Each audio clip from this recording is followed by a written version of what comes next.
Hello everyone, today we talk about the White Sheep Turks army organization. White Sheep Turks, better known as Qoyunlu, right, to use their proper name, was essentially a confederation of some 50 Turkish and Kurdish clans centered on Azerbaijan that had come into existence by the mid-14th century, rising importantly to power at the end of the same, and managing to especially seize a large regional power in Persia, in Mesopotamia, in the Khorasan and Transcaucasia after the defeat of their rivals, the Black Sheep Turks, right?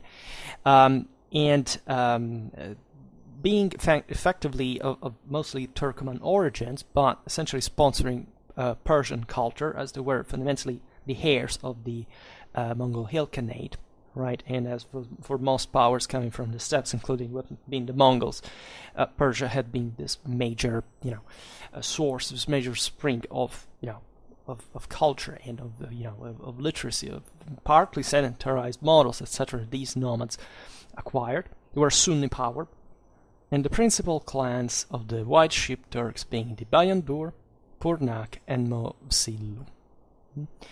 And when their first great leader, Karayoluk, died in 1435 in a battle against the rival Black Sheep Turks, were known as the Kara, meaning black. Qoyunlu is the sheep, basically. Their power continued to grow throughout the 15th century. As we were saying before, they controlled much of Persia. They reached their apogee under Karayoluk's grandson Uzun Hasan, right? That was known fundamentally in relation to the Ottoman Sultan that was already rising to substantial power at that point, as known as the Grand Turk, instead Little Turk, at least in Western sources, because of course they had other names. And Uzun Hasan reigned between 1466 1478. The name White Sheep, Black Sheep, we don't know. We think it's a totemic name, albeit these people were not properly allowed to eat their sheep meat, and for this reason, it's been hypothesized that literally, it was a matter of color, right? That prevalently, this group had white sheep, whereas the Kara Qoyunlu, the black ones, but whatever. And in this time, the White Sheep Turks fought victoriously against both the Mamluks and the Ottomans. They were allied also with the Karamanids, as we will see that an important connection with Venice, from which, in fact, also an important amount of our information from those areas actually comes from this time. They were, however, defeated by the Ottomans at the Battle of Otluk Bey in 1473.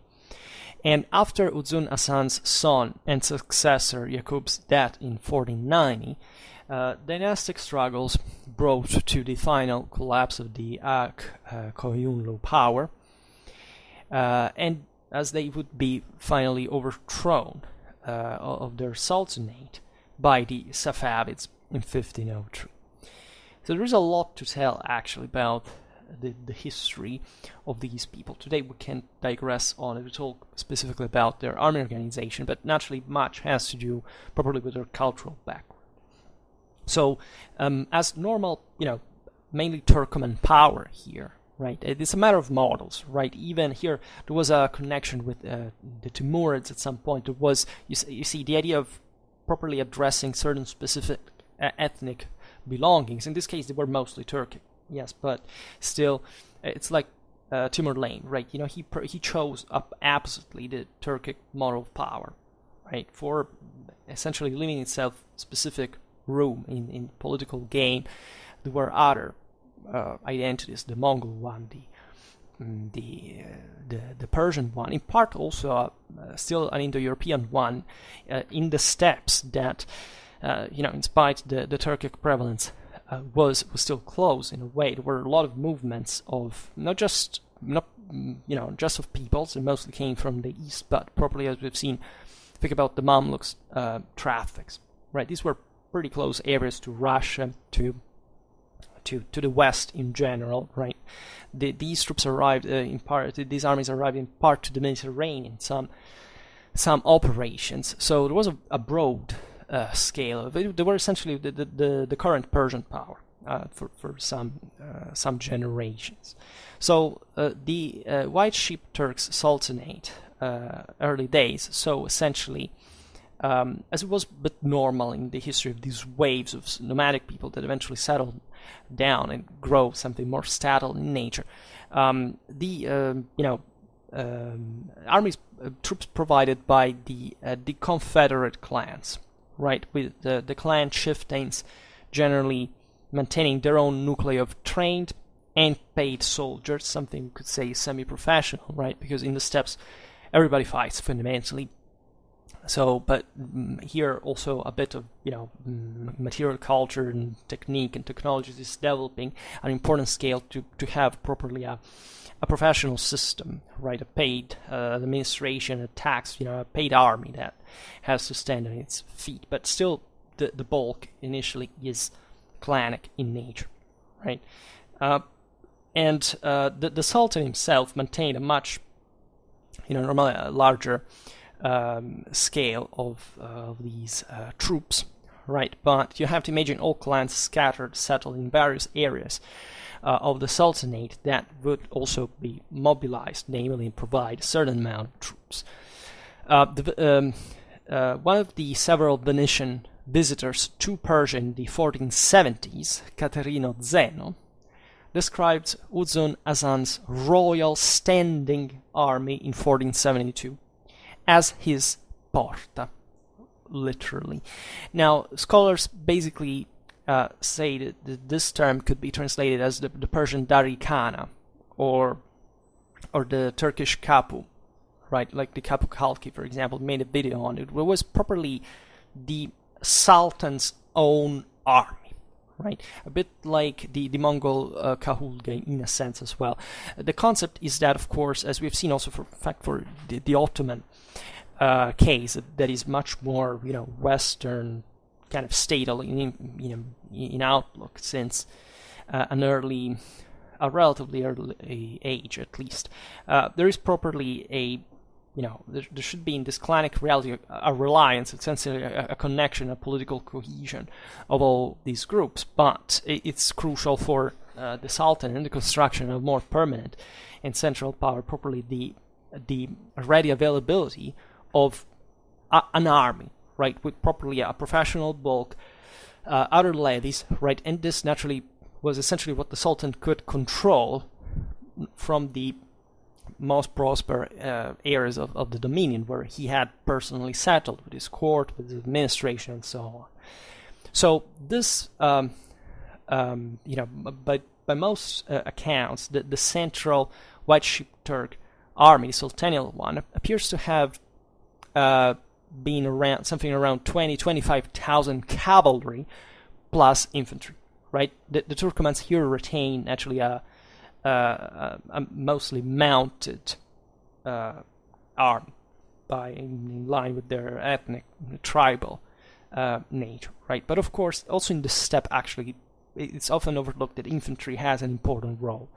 Contarini, that is another Venetian that described White Sheep Turks, was told that in 1475, Uzun Hasan, so at the top of the Qoyunlu power, campaigned with, quote, upwards of 20,000 cavalry, or taking the good and the bad together, upwards of 25,000, plus infantry, who, quote, might have amounted to 10,000, though he was basically told that a great numbers of infantry also had remained behind.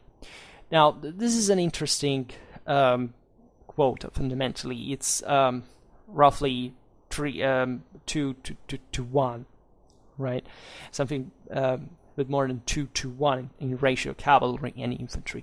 Naturally, as we will try to do now, we have to understand exactly the composition of this army, because there were surely lots of field aids. This entire force doesn't sign necessarily as all fighting, right? And still, most of these troops would be probably levies, right? So non-professionals that normally in these semi-nomadic realities were mostly provided by not properly even subjects, but literally everybody who could join from sometimes very far away in this kind of predatory type of warfare that often, as war is in general, but that for nomads especially has a very attractive character on the broader scale, properly geographically.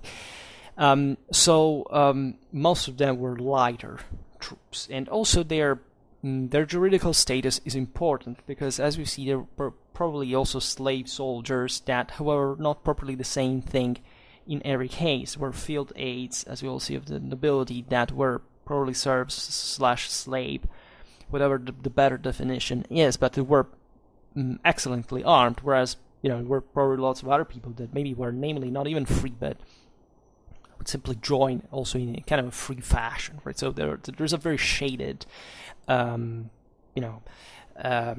picture here. And consider that an important amount of the territories covered by the white Sheep Turks were also still kind of tribal in nature, right? So they were sort of wild and therefore not quite frameable properly in a fully organized statal order. We know also from one of Contarini's informants, Josefa Barbaro, through Contarini himself, it was reported by him that in 1475, Uzun Hasan, quote, had in all, as far as I could estimate, between 20,000 and 24,000 good horsemen, and the rest that came for the furniture of the camp were about 6,000 men. So we see more or less this proportion, 20, 25, 24,000 cavalry.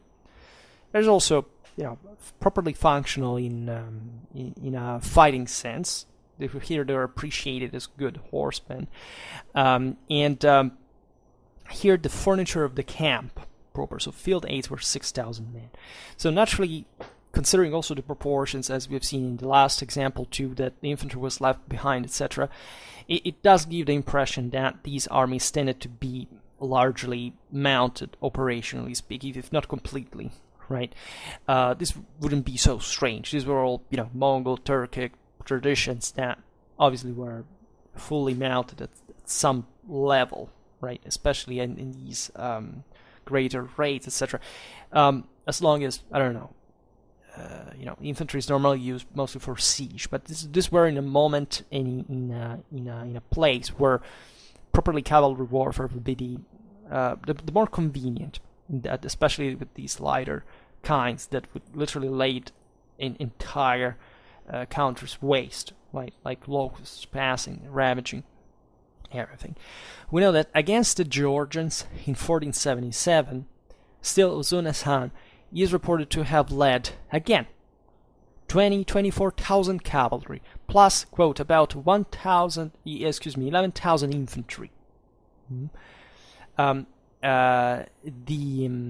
Also the usual Turkmen entourage of women, children, and livestock, which elements Barbaro enumerated precisely in a master of 1474 as comprising 50,000 women, 11,000 children, 6,000 tents, 30,000 camels, 9,000 mules and asses, 25,000 draught horses and pack horses, 31,000 cattle, and a menagerie of hunting dogs, falcons, hogs, and leopards.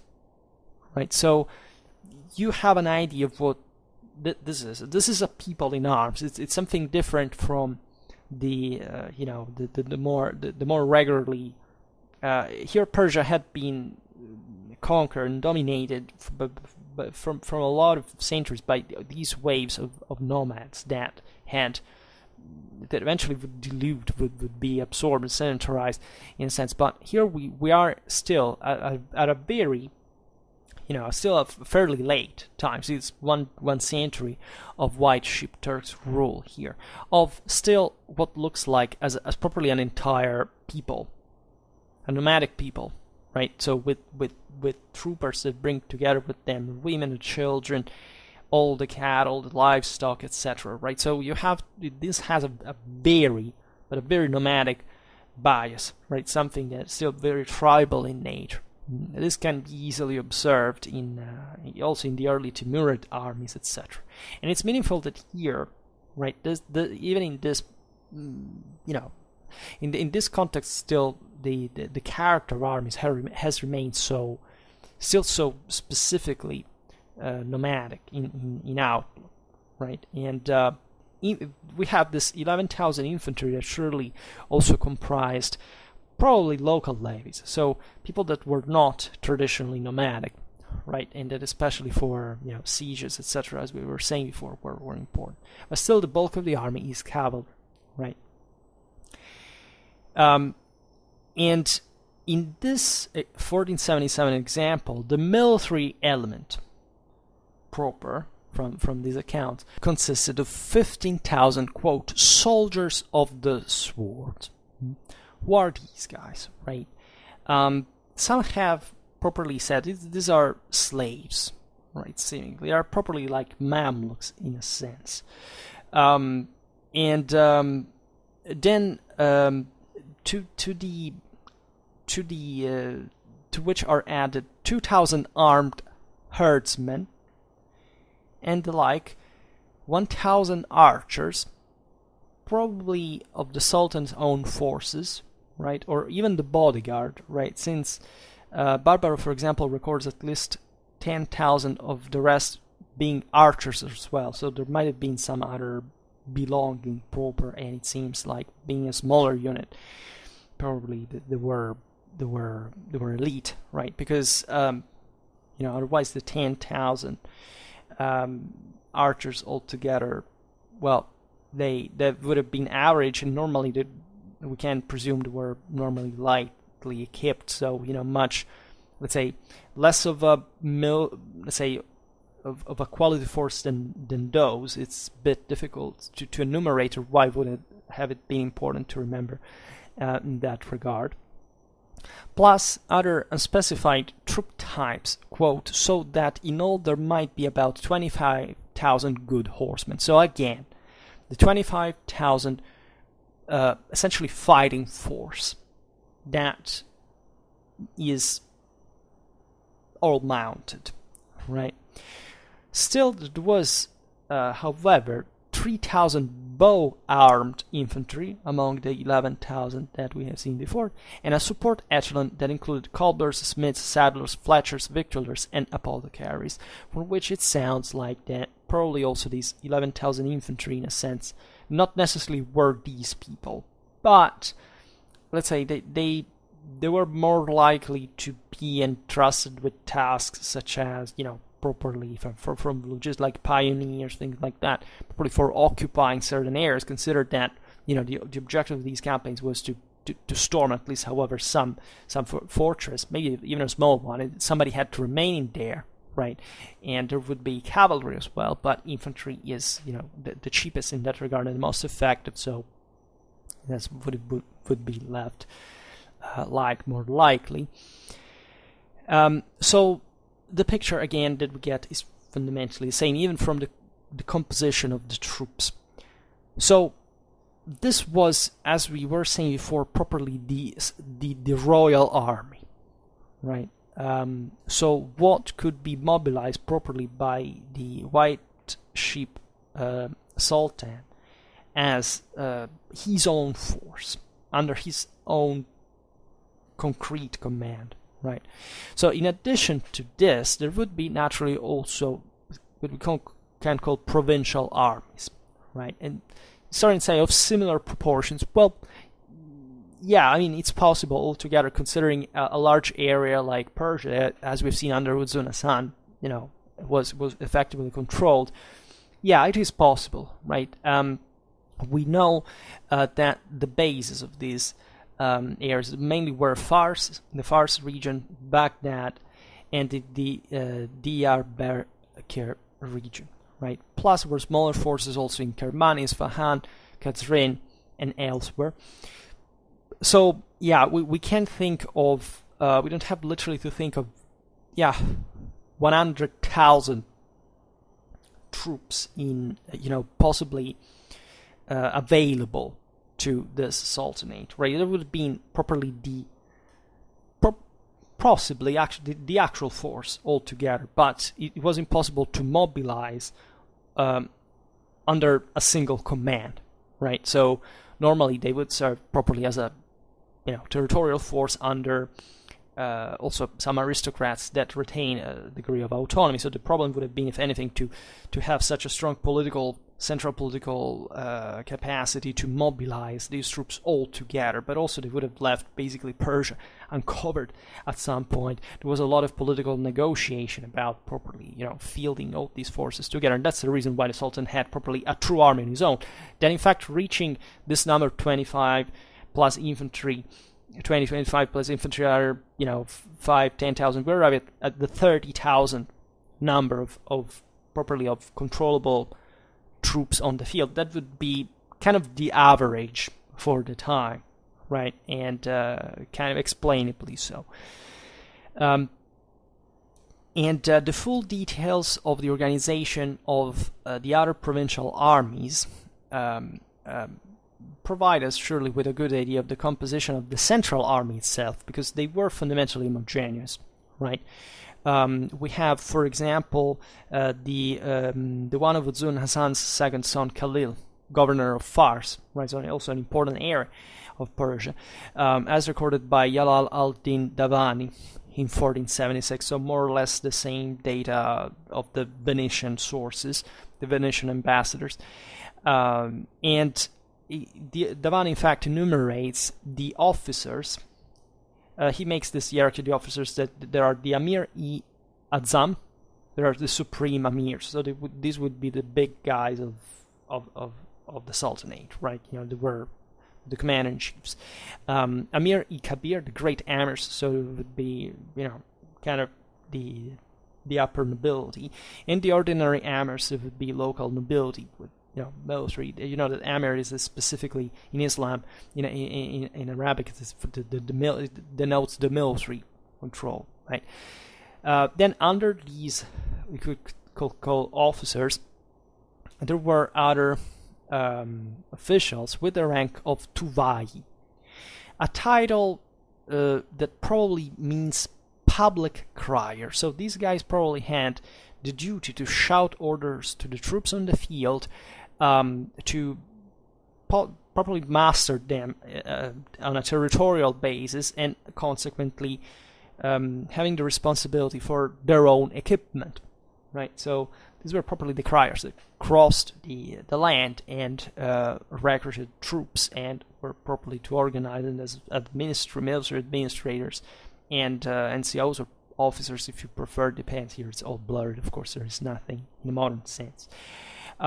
We know of other ranks, right, comprising 3 different categories of soldiers that reflect instead tactical segmentation, that are the pushan-dar or push-and-push, meaning clad in armor or men in armor. So this would, what in the West we would call as men-at-arms, the heavily armored troops. Then the tirkash band, meaning those wearing quivers, these archers. This actually semantically also in the West, when you see recruitment laws from even the early Middle Ages, it never even specifies the bow, right? It says you have to be equipped with quivers, because it was specified probably the bow was already there. So these were archers, lighter than the push and push, right? And probably light, mostly unarmored. But surely there were also heavily armored archers, as an elite. And they provided the largest part of the army. More of the equipment later. Then the third category is the one of the kulugchi. I don't know whether I pronounce it correct. Kulugchi. We were armed servants and attendants, right? A bit like the Ottoman Oglan or Kul. Now, These kulugchi are a bit mysterious because they are normally considered as slave soldiers, sort of Mamluk-like. As we will see, probably things varied even in this regard, but still they are a category that probably, more than in fact the tactical segmentation, reflects the modalities in which they were recruited, right, and employed, drafted, whatever. Probably was more heterogeneous than it seems. The same author Davani does not explain properly whether the Kulgushi were cavalry or infantry, albeit Zeno in 1472 refers to mounted attendants who are doubtless Kulgushi. Yeah, this makes sense because, as we've seen, there were most of the troops were mounted, right? We can't think these were just infantry. We see, in fact, that just in the Venetian source says that they were also mounted. So we can't be rigidly categorical, but still we presume they were part properly of the fighting force as cavalry. Surely the first two categories, as we've seen, the pushan-dar and the tirkash band, were called by the generic term nokar, derived from the Mongol nokor, which means friend or companion, to distinguish them from the Kulgushi, which makes sense because the term nokar here reflects the alleged egalitarianism of the steppe, where properly every warrior is a freeman, and therefore their friends / companions / comrades, whatever you want to call them, they had that unequivocal homogeneous dignity. The Kulgushi are something else, right? They're something that comes second, and are not considered properly as freemen. Organization followed as it was normal by Mongol Turkic tradition, also Timurid times and Tartar powers still elsewhere. The basic decimal base, right? There was especially the main unit from a tactical point of view was the koshun, from the Mongol, in fact, koshun, spelled differently. Still, I don't know the transliteration. That were around 100 men. However, as it's normal in any army, these could, it's a nominal, ideal number, right? They could number often even as low as 50, right? And they were a bit the main tactical units, like the company, like it's probably the army from the field that where the officer commands from within the unit, not at distance, right, for their employment, so that they are the most dynamic, the more effective, etc. The White Sheep Turks army was characteristically organized into Mongol Turkic fashion. It was basically a center and two wings. Center was known in Mongol as kul or kalb. The right wing in Turkish sag and left wing in Turkish sol, right? This is a bit of a standard deployment that you see properly. The steppes peoples always tended to fundamentally overturn the enemy, to surround them, as we will see how the center was weaker normally, and they tended to basically wear out the enemy as it pushed into the center, while the center itself kind of retreated in part. There were sometimes also 4 units altogether that corresponded to 2 men, right, of kind of 10,000 men that probably in this regard are reflected here by also the numbers that we're about to read. And there would be a sort of reserve that would be the elite, that was the Sultan's force, right? So imagine a relatively weak center to very strong wings, and behind the center still, the Sultan forces were the toughest, being employable as a reserve still against an enemy that had to at least break through the center and was spent, therefore could be easily overrun. And still attack from the rear, from the sides, by the wings. So that was the normal tactic. Even if you look at the Mongol invasion of Europe, they fundamentally behaved like that. Not always, right? Of course, every battle is different, but tendentially. So we have this interesting information by, I think, the same Davani, that tells us properly the composition of center, right wing, and left wing on the base of the pushan-push, the tirkash band, and the Kulgushi. So the center was composed by 932 pushan-push, 3014 tirkash band, and 1,716 gulukshki for a total of 5,662. So you see almost basically 1,000 heavily armored troops, a triple number of horse archers, and these probably other lighter cavalry that comes in the center, at least in low numbers, 1,700. On the wings, here there are interesting things. So the right wing counts 2,392 push and push, 3,752 Tirkash band, and 3,900 Gulukshki. Now this is interesting because you basically see a stronger heavily armored force, right? A 1.5, let's say, horse archers, and fundamentally even more, almost 2 times Gulukshi, right? For a total of 10,444 troops. The right wing is the stronger, by the way, which yeah, and the left wing is composed by 1,931 push and push, 3,721 Tirkash band, and 1,718 Kulukshki. I can't really pronounce this name, sorry. For a total of 7,370.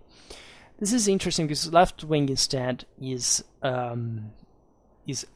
smaller, as you understand, in total, and also has fundamentally a lower ratio of heavily armored troops compared to the right wing, still much higher than the center.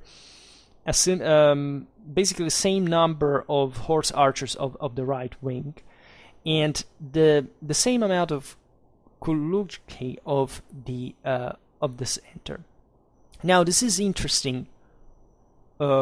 Why? Because according to me, well, it doesn't even really make sense. But if you think about it, the left wing is the one that fundamentally operates against the enemy right flank, right? So that's the most vulnerable because shields are normally worn on the left. So the number of horse archers maintains the same ratio in the left wing, right? So that is balanced enough properly for the softening up missile element of the wing, right?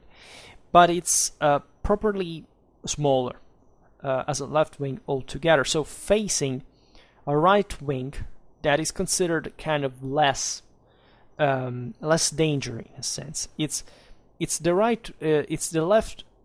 enemy left wing that is countered by a much more robust right wing. Apparently, we don't know whether the white Sheep Turks enemies fought in this identical way. We can't presume that. This differences were not enormous, but still, for a regional power of this kind, it's interesting to see this composition specifically, which would suggest a more important capacity to inflict damage to the enemy left wing that would be considered, maybe because of the archery proper, the most dangerous, right? Hitting your own right flank that is one without shield, right? This is just my hypothesis. If you're interested to know how the whole army here totals, well, it's 23,076 troops, right? So it's around the 25,000 we've seen before. It's on average, within the average, and the push and push in heavily armored troops in total of 5,255.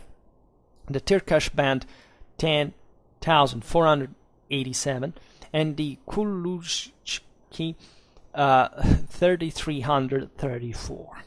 Right. So yeah, it really seems that the Kuluzhki might have been even, I don't know, you see raiders / chasers, like troops that would in these type of warfare would have to be spent mostly maybe as a fresh reserve to pursue the enemy, right? While these other heavily armored cavalrymen plus horse archers would be acting much more in tandem and energically, and therefore would be more spent for the pursuit. That's the idea I get, which is interesting. Why the right wing is so loaded also in them, right? So that it basically almost by itself makes such the superior right wing altogether. So this may properly mean that they could make mass altogether. Maybe surely they would also in combat. There is no doubt, but maybe they had also this preferential task of, as it was often the case, like pillaging the enemy camp during the same battle. So yeah, this gives me the idea of being properly lighter. Can't say throw away, but almost cavalry in a sense. Yes, it's Davani that provides this information, who, however, mistakenly gives the right wing total as 9,154 men, right? Wrongly adding, I suspect, because here I don't have the source straight away, just aside.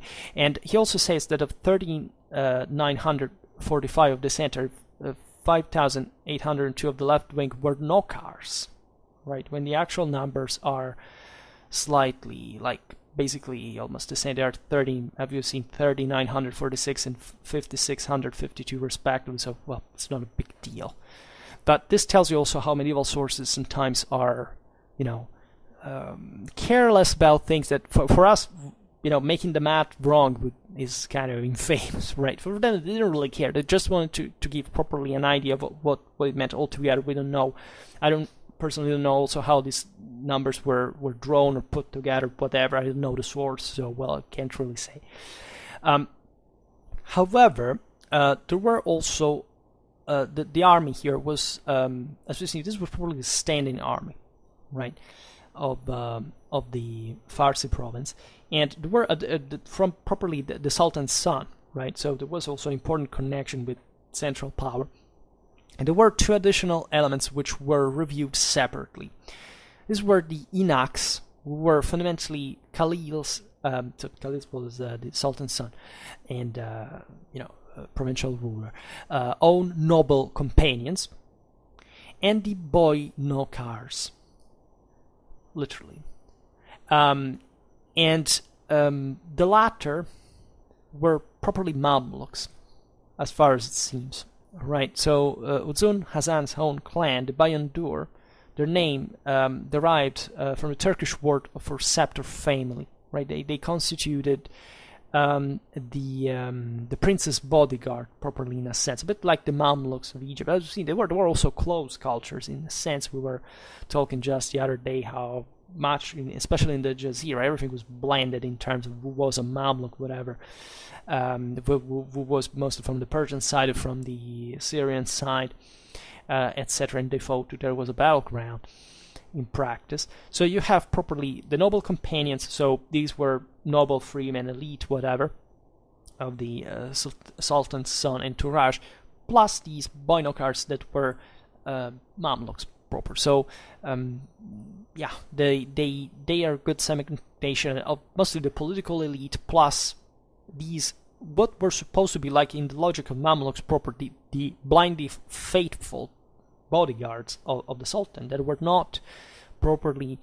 Of course, there was an interest to maintain local elite, like the companions under them. It was a way to there were sometimes hostages themselves, even if they were free, etc., to control them. But still, properly, the bulk of these troops would have to be unrelated to local politics, at least initially, as they were drawn as slave troops. And we have a list of these two divisions according to Davani, and the same composition detail that we've seen before. So the eunuchs, the companions, were composed by 583 push-and-push, so heavily armored, 2,928 Turkish band, and 3,098 Kulluki, for a total of 6,609. So it's an important force, because you understand that even compared to the provincial army, there was still another properly provincial ruler's army, right? It's a bit like, on a smaller scale what was happening with the Sultan's army, or with the broader White Turk domains, and also for the Ottomans, right? They were not that different. Here the composition is interesting because there are really also in here a lot of Qoyunlu, and actually a few heavily armored troops, and a solid amount of horse archers, right? As much as the Qoyunlu. Then the boy-nokars were counting 810 push and push, right? 2420 Tirkash band, and no Qoyunlu. At least I don't know whether like there weren't and they're not counted, but I presume properly there weren't. So this would mean, it would be a nice hint of the fact that Qoyunlu could be kind of also field aids, not just, rabble, right? Because this rabble will still be probably under some guy, right? Maybe these troops, as we've seen in Provincial, in the larger army, came from, some aristocrats that joined the army, fighting as, heavily armored troops with their retinue, also horse archers, plus lots of other guys that came from their own district and that were just in for the loot, and it would still, however, be under that guy's jurisdiction when they were, territorially speaking, even though they probably also were quite mobile in nature. That's the impression I get. So the boy-nokars altogether were counting 32,030.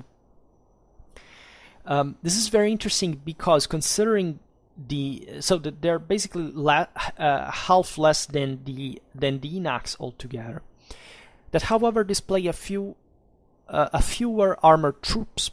So this could mean properly that, given that the eunuchs, as we've seen, were composed by nobility, right, and good quality one, that these were troops with a large retinues of lighter troops, right, compared to the boy-nokars were just Mamluks. They didn't have their own retinues in a sense, but they were also very well equipped, and they, if you take away the Qoyunlu, fundamentally they numbered, they were actually probably of greater strength, truly in armored troops to the eunuchs' retinue. So, and almost the same level of horse archers, Tirkash band.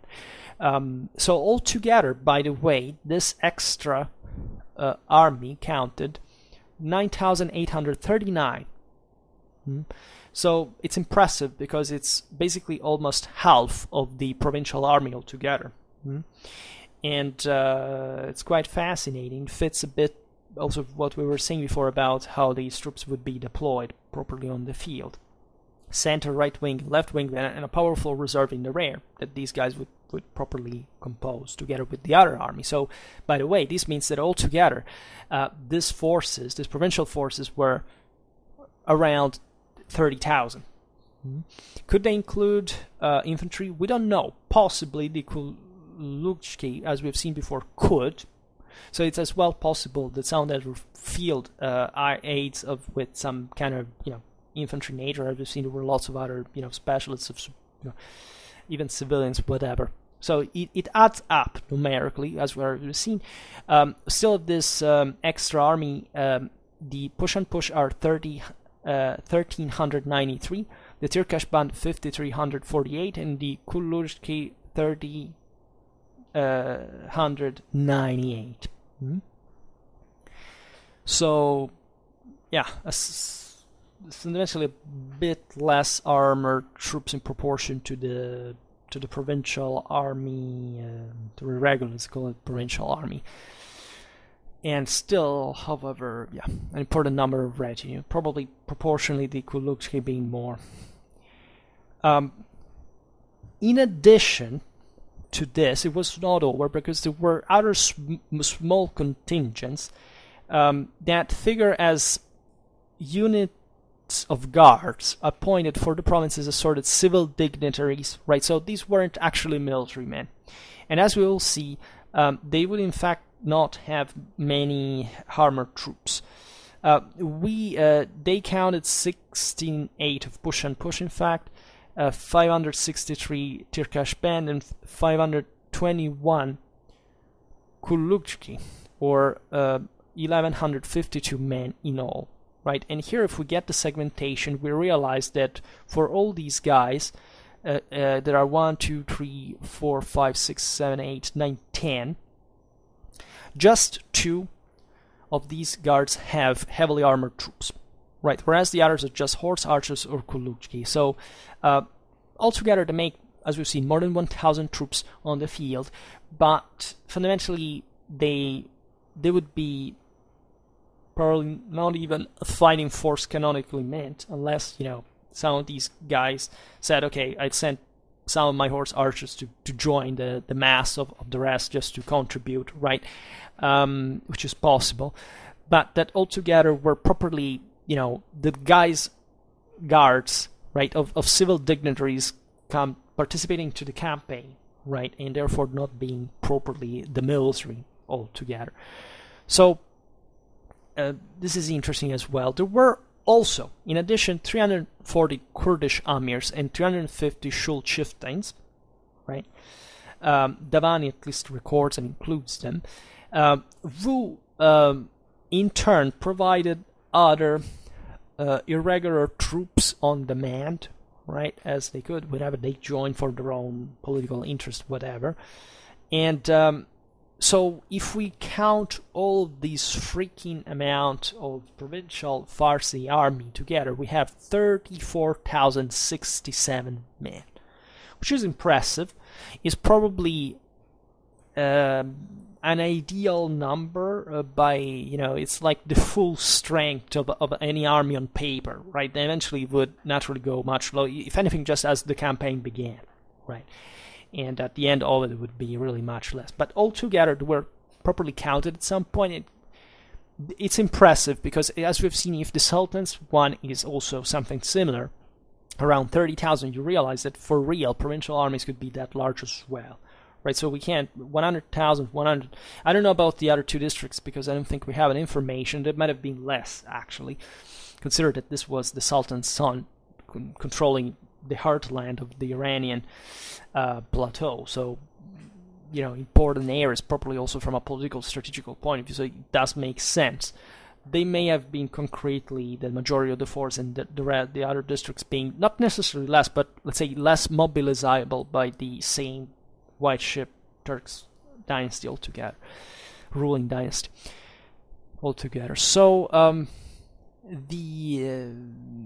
as also we were saying before, a field army would bring all these forces together, right? And we have some exaggerations that are typical, however, the sources of the time. For example, Zeno, so allegedly in 1472, something like 100,000 cavalry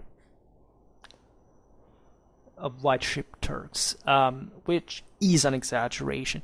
He says, quote, some of them and their horses armed after the manner of Italy, which means that they were heavily armored, and some covered with strong, thick hides, able to save the wearer from any heavy blow.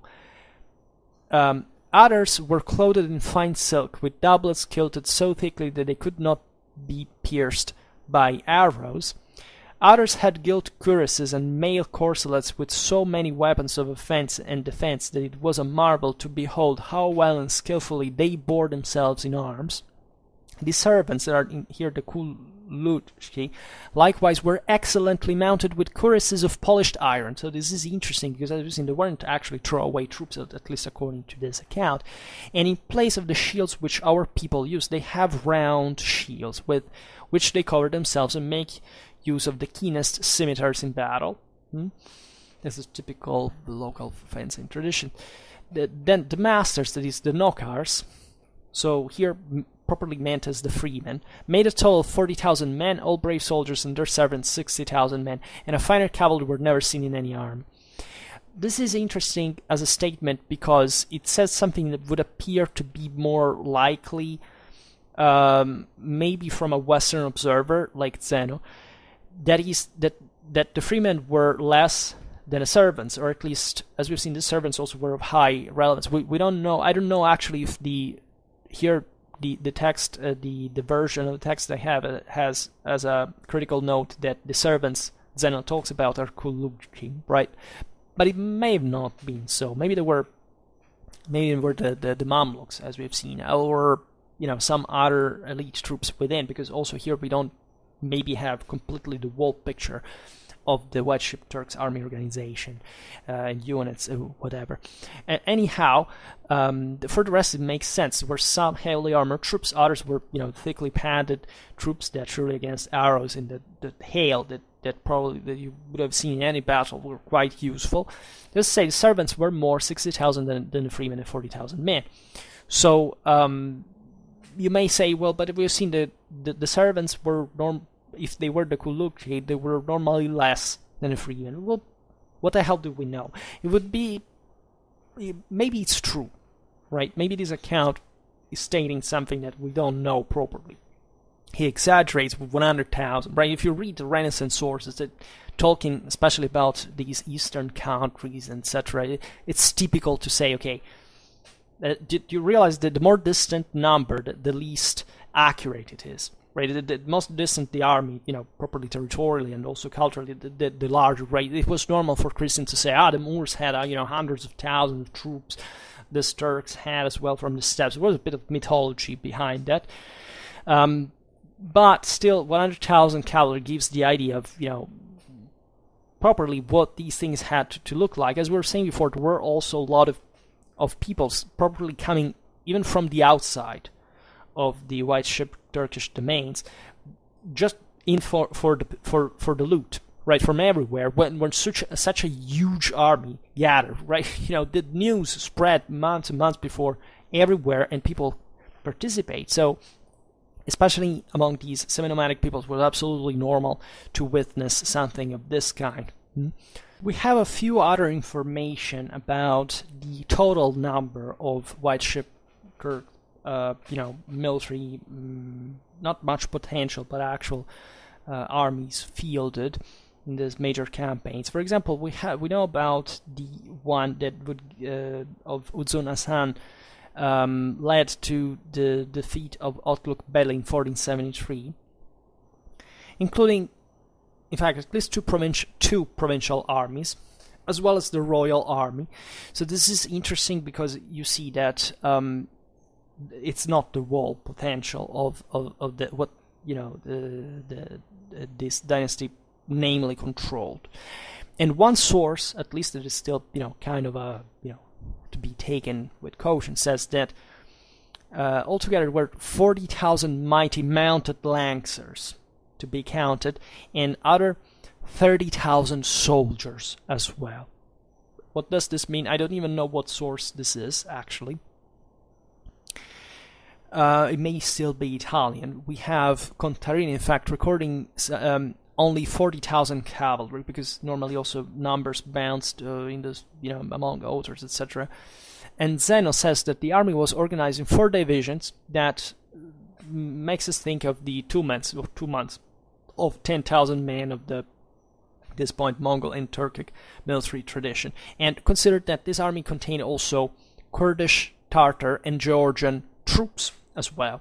So it's a total of 70,000, as you understand, 40,000 mighty mounted lancers. What does this mean? We can't practically know whether this could have been properly mighty. You understand already from the lexicon. Then there is some licensing here, and 30,000 other soldiers as well. What does this mean? How they were composed? It's very vague to say. Mounted lancers could have been also literally very light troops, right? And it's likely that the majority of these were by a certain degree, because as we've seen also for the more detailed account, the heavily armored or heavy cavalry proper was the minority. The majority of troops was mounted archers, right? And also we have no idea here how much infantry there was. As we've seen, it was named before, but it doesn't seem to have been this dramatic force on the field. It surely was used, right? It was surely, cavalry act intended with infantry as well. It's just that, we understand that the cavalry had overwhelmingly the upper hand, properly in the tactical balance. Also, some word is to be spent for artillery, because, as you understand, this is a time of development of the same. And when it gets to, talking about the spread of artillery among the Tartars, the Turks, etc. There's always the idea, well, they were biased towards guns in general, because we know that the Golden Horde nobility lacked the gunners because they said this thing like the devil, because of the sulfur and all these things. There was a prejudice in these quasi-feudal cultures fundamentally towards anything that wasn't traditional. Right, this is true a bit like in the West. Like France probably lost an important chance to win the Italian wars because of the preeminence of the French nobility, and that kind of opposed or retarded at least the development of infantry that France would be plenty of, right, and in part also of artillery. But actually the French had the best artillery, but still the infantry in that case wasn't that. In these wars here, infantry, as we've seen, also played a minor role. So the exception, the novelty, what could seem as revolutionary in these minds could be properly handguns. That, as we will see, they had some effect. But the more you study, and we have seen it because we made a lot of videos about the Ottoman army, but also especially about the early Ottoman period, we've seen this gradual adoption of firearms. As you know, by the beginning of 16th century, the Ottomans pioneered a gunpowder technology, right, with the granulation of the powder, and they had properly the best guns, the best snipers, everything, right? This is true as far as I understand. We study Mughal India. The Safavids would adopt the firearms traditionally, ideally after the Battle of Calderan, that is the defeat at the hands of the Ottomans, that had displayed an important shot capacity in there, whereas the Safavids were still fighting mostly as a Persian feudal army, right? But studying, in fact, pre-Safavid periods, we find the white Sheep Turks, and we see that they had contributed already to the introduction of firearms in Persia. This is very fascinating. Surely it was a slow process, but nevertheless, the first artillery in Persia probably appeared under the Timurids, at least in a consistent fashion. We made a video on the Timurid military organization that you can check out. However, it seems that Uzum Hasan, right, so in the 70s of the 15th century, so in a moment of innovation, that you understand also that the Venetians here were looking at what these guys were doing, because the Ottomans were becoming warring, that they had to find these other allies in the east, etc. It's the usual Persian Western alliance against the Ottomans, right? Well, this guy was seemingly responsible for introduction of artillery on a large scale at this point, so even actually before Safavid times. So there is a 16th century source, so a later one, but nevertheless records that Uzun Hasan sent a request to Venice for, quote, 100 artillerymen of experience and capacity, who were immediately sent on to Persia, for in the matter of their artillery the Persian armies suffered greatly for a paucity of cannon, while on the other hand the Ottoman Turkish armies of Asia were very well equipped in this arm, and they could effect much damage in their attack. So this sounds actually pretty correct. It may have the fact that eventually the same problem represented doesn't legitimize us to think that there were inverse proportions before the 16th century. Yes, it's fair to say that by that time the Ottomans were already dramatically ahead compared to Persian powers, and also other Turkmen armies in general, in artillery, right? Caterino Zeno reports that Venice actually sent, quote, 6 immense siege guns, arquebuses, and field pieces in great number, powder and other munitions of war, 6 gunners, 100 arquebusiers, and other men skilled in artillery. Barbaro, who actually accompanied himself these ammunitions in 1471, records that they comprise, quote, certain bombards, espringards, and schioppetti, that is, handguns, properly, with powder, shot, wagons, and other irons of diverse sorts to the value of 4,000 ducats, right? Which is not an immense value, but still significant for, given also the list. That in considering that these powers didn't have so many.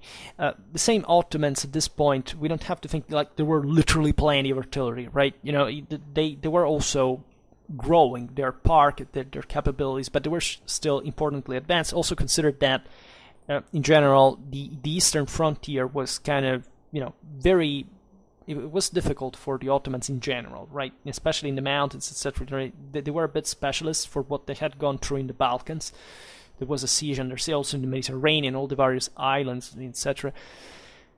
So they were not scared, surely, but let's say that the capacity to properly move an artillery park of some proportion so far east was also considerable, so it might have decreased proportionally as well. It's meaningful that Venice would ship and also make proceed by land all these guns and ammo, etc. So you see that these guys basically, because the main problem wasn't even notoriously for artillery as always, not having the pieces, the weapons, or but properly the powder. The powder costed a freaking lot, right? Also the shots, but that was, it also had to be of a certain quality, etc. Naturally, the Venetians also at this point had very advanced artillery, some of the finest, but in Europe. But so these guys were, the White Sheep Turks were being exposed to both Ottoman, Venetian technology that surely, as we've seen, was not bad at all. Also, we know that still from Barber that there was a company of 200 crossbowmen and handgunners sent as well. Either way, and that's the logistical difficulties we were talking about before, it proved impossible for these supplies to be landed on Ottoman-held coast. So these, all this stuff ended up in Cyprus and was not, didn't make it through Persia. Nevertheless, as we will see, the White Sheep Turks were able also to make artillery on their own already. There's nothing surprising about that. It's just about the quantity that surely wasn't that dramatic much. And consider that still artillery at this point is not, a magic winner, right? Especially on these eastern battlefields where, horse archery, cavalry in general, these enormous armies, if you have a few guns, right, it's not that it's going to make the complete difference, but it starts being felt, however, as a factor. Uzun Hasan still obtained some artillery later in 1471 by capturing what have been quantified as numerous pieces abandoned in flight by a routed Ottoman army. Still, the year after, he was decisively beaten at Otluk Bey by the artillery and handgun fire of another Ottoman army as well. Against whom the White Sheep Turks do not appear to have fielded any of their own, right? At least sources do not tell. Probably they had. It's just that if the source doesn't say, it's because probably wasn't meaningful, right? Either because, they had it, but it was too few, or maybe because they had it, but it didn't properly make a difference by itself, right? Surely the Ottomans had a, greater, a better doctrine, let's say, an expertise in this kind of equipment. But anyhow, the Qoyunlu must have started to take their artillery into battle with them, however, soon after, since we know that in 1478, that is the year of Uzun Hasan's death, in a battle for the succession between his sons Khalil and Yaqub, so between two White Sheep Turks armies, it is recorded how Yaqub's skirmishers reached the positions of Khalil artillery. Right, artillery here is called as tup, like the Ottoman top. Right, quote, the source says, but But as Khalil had reinforced the center with guns and handguns, Tup-u-Tufang, that's how it's called, the Tupkis scattered the skirmishers with their handguns, which is quite meaningful because it starts showing how the traditional skirmishers of these people were starting had the worst in a confrontation with gunners, and it's that evidently are effective and that known how to be used. Particularly meaningful, how also the broader evolution of tactical, say of steps tactics towards artillery was the Russians with Timofeyevich arrived with pike and shot and basically they conquered all Siberia because the Damatic peoples didn't know how to solve that tactical puzzle, right? They with their means on their own. So surely artillery was the future. It's just that these were the first, the very beginnings in these areas. It's still meaningful that white Sheep Turks were connected to this in pre-Safavid times. And it seems in general, as we've seen, that also from the terminology they adopted, that white Sheep Turks mostly captured artillery, got their artillery from capturing from the Ottomans. Also the Mamluks, as it happened in 1481. Which probably would make initially for most of their park, in the sense that before they started casting their own, often on the side as the Ottomans themselves did, right? As for the siege of Tbilisi in Georgia in 1489, where they cast one large and 12 small cannons.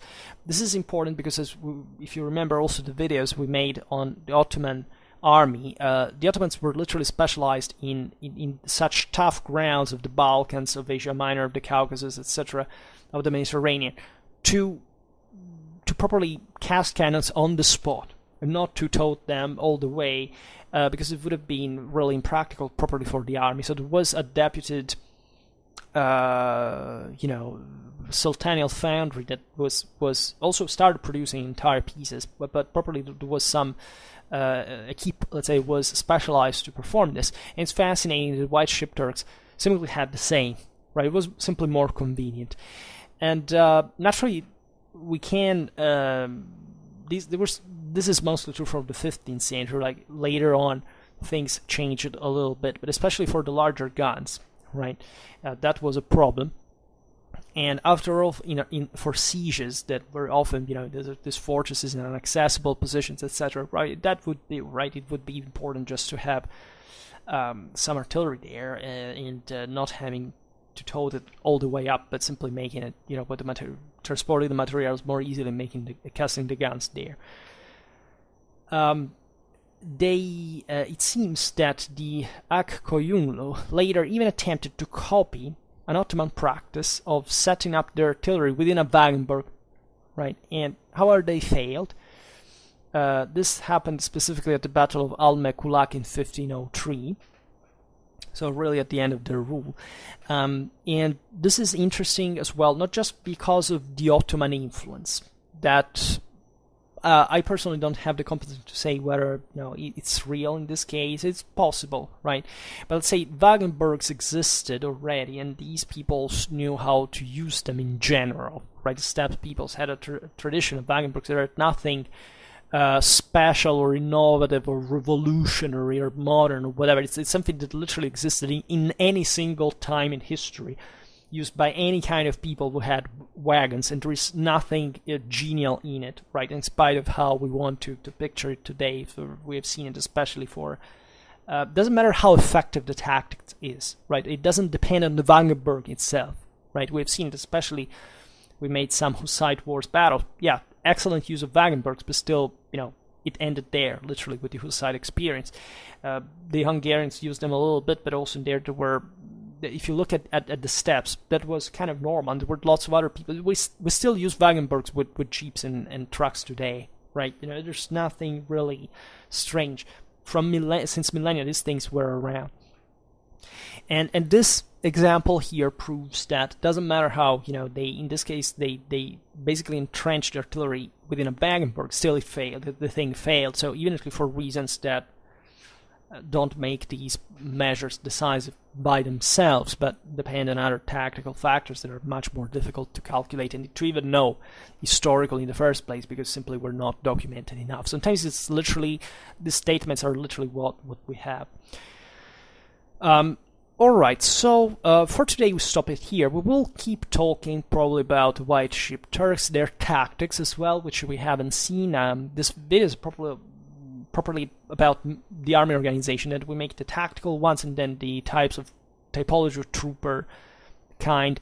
And so for now, actually, I just stop here. I just hope that you enjoyed this video. If you did, please share it. Otherwise, leave a like or subscribe to my channel if you're interested in my upcoming content. And for now, I thank you heartily for listening to me. I wish you a nice time and see you next time. Bye.